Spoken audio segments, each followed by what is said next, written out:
நல்லா ஸ்பைசியா புளிப்பா ஸ்வீட்டா இனிப்பா எல்லா காரம் எல்லாம் கலந்து லெமன் ஜூஸ் பார்க்கலாங்க. மிளகாய்த்தூள் சால்ட்டை போட்டு கலந்துட்டு அதை டிப் பண்ணி எடுத்துக்கங்க. ஆல்ரெடி நான் டம்ளரில் லெமன் புழிஞ்சு வச்சுருக்கேன். சப்தா சீட் வந்து ஒரு 2 ஸ்பூன் சேர்த்துக்குங்க ஊற வச்சுட்டு தண்ணியில். புதினா வந்து ஒரு 2-3 இலை எடுத்து கசக்கிட்டு அதையும் சேர்த்துக்குங்க.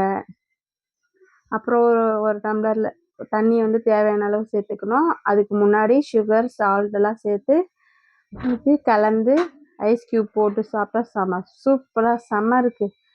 ரொம்ப டேஸ்டியாக இருக்குங்க. லெமனுடைய பெனிஃபிட்ஸ்லாம் பார்த்துலாம். லெமன் ஜூஸில் லெமன் சாறில் வந்து வைட்டமின் சி இருக்குது.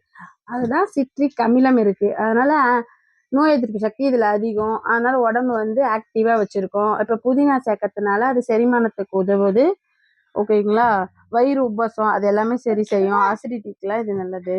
உடம்பு குளிர்ச்சி தரும். சப்தா விதை சேர்க்கறது வந்து உடல் சுட்டை தணிக்க உதவுது.